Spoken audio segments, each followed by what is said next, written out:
Raising money is hard. It's so hard, most companies fail at it.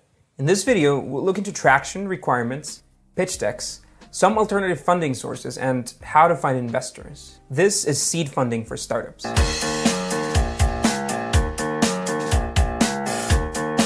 I'm the CEO of a company called Slidebean, and thousands of startups have used our platform for creating their pitch decks. Their success is our success, and this is why we get involved with them, and we have learned a thing or two about what works and what doesn't. I started my first company in 2011, and we failed at raising capital. I know the pain of shutting down this website you worked on countless hours, or having to email all your customers to say it's game over. The problem with that company is that we wasted so much time trying to find investors that we failed to find some fundamental flaws in our product. For Slidebean, we raised the seed round of $800K, which has allowed us to grow to a team of 25, increase our revenue to 7 digits, and become profitable in the process. And yeah, it was hard. I'm telling you this because I want you to trust my advice. I tried and I failed, and now I can look back and see why I got a no from most of the 142 investors that we pitched. Yeah, 142 to raise 800,000. So now let's talk about traction first. I have this problem with Startup Press, except for Jordan Crook, who we absolutely love.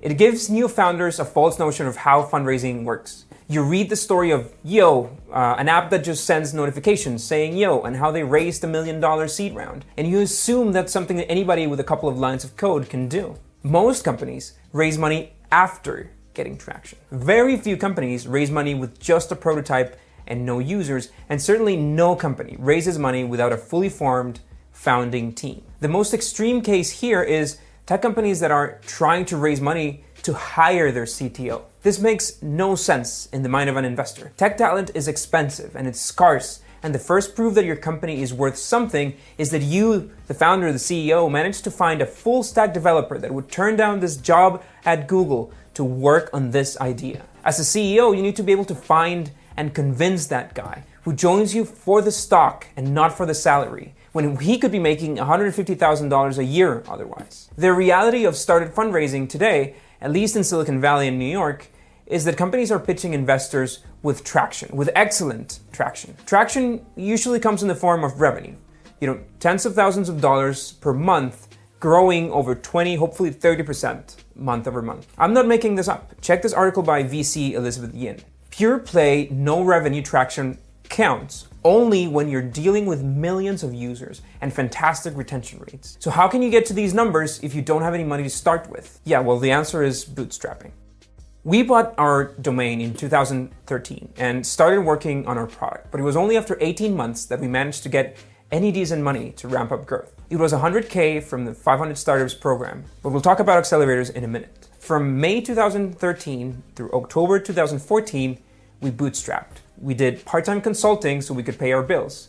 We had a salary of around $1,000 each and shared an apartment. It was barely enough, but the backgrounds of the three founders made up for all the talent we needed at that point. No need to hire anybody. Our company burn rate was probably $3,500, including our salaries and the services that we needed. It sucked, but if you can live on a budget and put up with your coworkers while having no idea what's gonna happen, you've passed a very tough initial test for your company.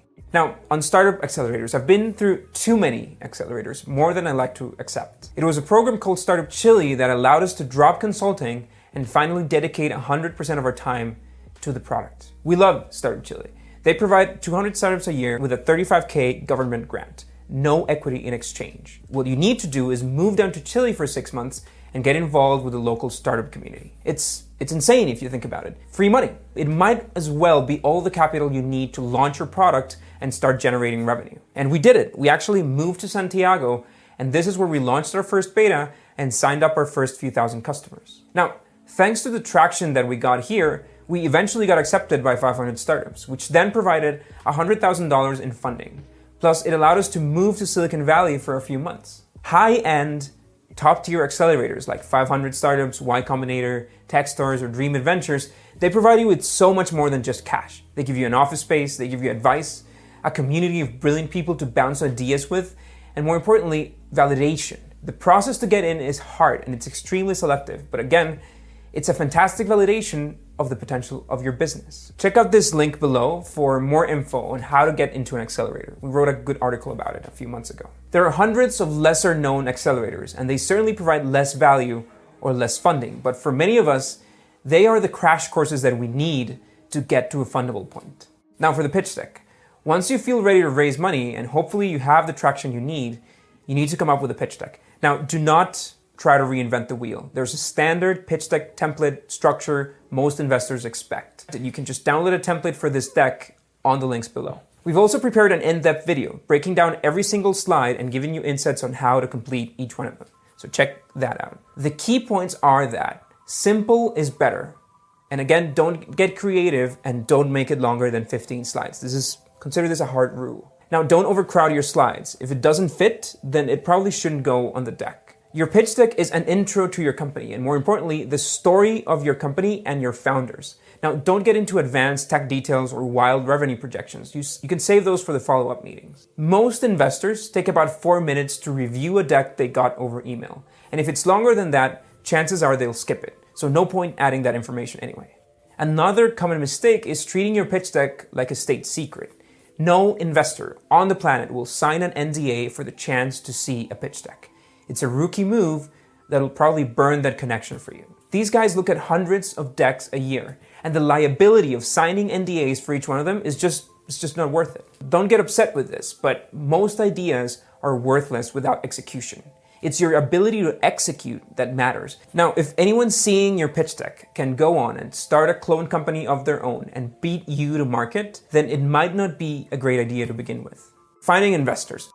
I heard at 500 startups that you need to pitch 100 investors for every 500K that you want to raise. And at least in our case, that math has held up. Getting in touch with 100 investors is no easy task, but the point here is don't expect that you'll get funded by the first or second or third or 10th investor you speak to. You need to get in front of many, many, many more. The first thing to know is which type of investor you're targeting. My experience and my advice relates to VCs and angel investors, which are normally interested in tech, high growth, high scale companies. These guys look at companies that can raise $1 million or so as a seed round and use that to get them to $5 million Series A stage in a year and a half or 2 years. This means that the company is growing 3 times annually and that there's a huge market opportunity. If you're building a more traditional business that can't sustain that sort of growth, you should aim for a different kind of investor. So first of all, leverage your LinkedIn network. Make sure you add everybody you know and tirelessly browse their connections.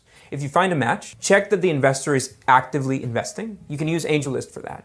Ask for a warm intro. This will almost guarantee a chance to share your pitch deck. Many investors just don't reply to cold emails. Then share your deck with a link. Please, don't send a PDF file and never send a PPT. That way you can track activity or remove access if they say no and then they can check it again. Once you've depleted your LinkedIn contacts, start attending startup events and befriending people. Just talk to them, add each other up, and expand your network. If you play your cards right, you can eventually request introductions from them. This is another point where accelerators are really, really useful. If you absolutely don't have a network, then that 5 or 7% that the program asks in exchange for their help becomes much more valuable now because they will unlock these contacts for you. We recently launched a free product called Founder Hub. It's a branch of Slidebean.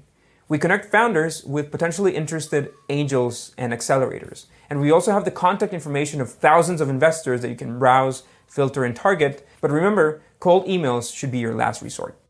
Now, managing investors. You'll want to keep a spreadsheet and keep a log of every conversation and the status of your relationship. Trust me, by the 5th investor you talk to, your brain will start mixing people up. You can go to Founder Hub to download a template of the spreadsheet that I actually used when we raised funding. A typical investor flow goes like this. You do an email intro. They ask for the deck and you send it over. If there's interest, maybe some follow-up questions. If that works, then you get a meeting. Now, these meetings are usually 1 hour long. They consist of a quick 10 to 15 minute pitch. Make sure that you stay on time. Using a variation of the pitch deck that you've already created, followed by a Q&A session and a discussion. Now, at this point, they will either destroy you, tell you that you're too early, or show obvious interest in investing. If you are destroyed, take it and go find a solution to the problems and the questions that they asked. You're probably not getting another chance with them, so cross that out on your spreadsheet and don't waste your time. If you're too early, fine, take it.